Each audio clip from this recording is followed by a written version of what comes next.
প্রিয় ভাই বোনেরা, আজকে আমরা এখানে জড়ো হয়েছি শহীদ রাষ্ট্রপতি জিয়াউর রহমানের ৪৫তম শাহাদাত বার্ষিকী উপলক্ষে।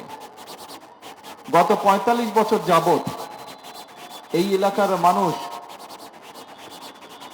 এই অনুষ্ঠানটি, এই ৩০শে মে অনুষ্ঠানটি অত্যন্ত শ্রদ্ধার সাথে, সম্মানের সঙ্গে পালন করে এসেছে। সেই জন্য আমি প্রথমেই আমার এবং আমার পরিবারের পক্ষ থেকে এই এলাকার জনগণকে আন্তরিকভাবে কৃতজ্ঞতা প্রকাশ করছি।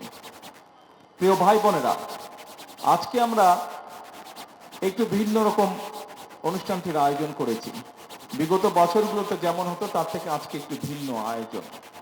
বিগত বছরগুলোতে আমরা খাবারের আয়োজন করতাম তাদের জন্য, এলাকার দুস্থ অসহায় মানুষদের জন্য। আজকে আমরা একটি ভিন্ন আয়োজন করেছি, সেটি হচ্ছে একইভাবে আমরা মানুষের পাশে দাঁড়ানোর চেষ্টা করব। সাহায্যের আমাদের অবস্থান থেকে যতটুকু সম্ভব, আমাদের সামর্থ্যে যতটুকু সম্ভব আমরা সেটি করার চেষ্টা করব আমাদের দলের পক্ষ থেকে। লাইফ বয় কিনে কল দাও টোল ফ্রি নম্বরে, আর এক নিঃশ্বাসে গোল বলে জিতে নাও ফিফা বিশ্বকাপ 2026-এর এক্সক্লুসিভ পুরস্কার। প্রিয় ভাই বোনেরা, এই এলাকায় বহু মানুষ আছেন যারা সমাজের মধ্যে সচ্ছল ব্যক্তি, অবস্থাপন্ন ব্যক্তি। আজকে শহীদ রাষ্ট্রপতি জিয়াউর রহমানের এই শাহাদাত বার্ষিকীতে আমি এলাকার যে সকল অবস্থাপন্ন মানুষ আছেন, যে সকল সচ্ছল ব্যক্তি আছেন, আপনাদের সকলের কাছে একটি বিনীত অনুরোধ রাখতে চাই। প্রিয় ভাই বোনেরা, এই বাংলাদেশটি আমাদের দেশ। 1971 সালে এই দেশের মানুষ যুদ্ধ করে বুকের তাজা রক্তের বিনিময় এই দেশের স্বাধীনতা অর্জন করেছিল। প্রিয় ভাই বোনেরা, মুরব্বীবর্গ, এই দেশের মানুষ এই দেশকে নিয়ে অনেক প্রত্যাশা আছে, তাদের অনেক সুন্দর সুন্দর রঙিন স্বপ্ন আছে দেশকে নিয়ে। কিন্তু এই কথাটাও বাস্তব যে নিজের ঘর যেরকম নিজেকে গুছিয়ে রাখতে হয়, নিজের ঘরের খুঁটি যেরকম নিজেকে গাঁথতে হয় ঘরটি তৈরি করার জন্য, ঠিক একইভাবে দেশকে যদি গঠন করতে হয় তাহলে আমাদের সকলকে কাজ করতে হবে। বিগত 12 তারিখের নির্বাচনে বাংলাদেশের মানুষ ধানের শীষকে ভোট দিয়ে নির্বাচিত করেছে। আমরা দেশের মানুষের কাছে নির্বাচনের পূর্ববর্তী সময়ে বিভিন্ন রকম প্রতিশ্রুতি দিয়েছিলাম।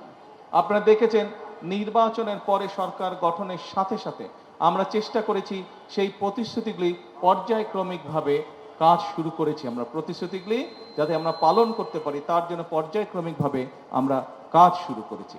প্রিয় ভাই বোনেরা, এই কাজে সরকার যেরকম তার প্রতিশ্রুতি রক্ষা করবে, একইভাবে আমাদের দেশ, যেমন বলেছিলাম একটু আগে, যে নিজের ঘরের খুঁটি যেমন নিজেকে গাঁথতে হয় নিজের ঘরটি গড়ে তোলার জন্য, ঠিক একইভাবে দেশকে যদি গড়ে তুলতে হয় তাহলে আমাদের প্রত্যেকে স্ব অবস্থান থেকে কাজ করতে হবে।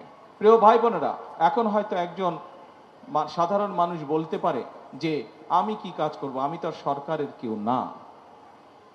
আমি সেই ভাইটিকে যার মনে এই প্রশ্নটি এসেছে যে আমি তো সরকারের না, আমি তো সরকারের কেউ না, আমি একজন সাধারণ মানুষ, কি করব। আপনারা নিশ্চয়ই এর মধ্যে খবরেও দেখেছেন, নিশ্চয়ই গতকালকে কেউ কেউ আমাকে দেখেছেনও।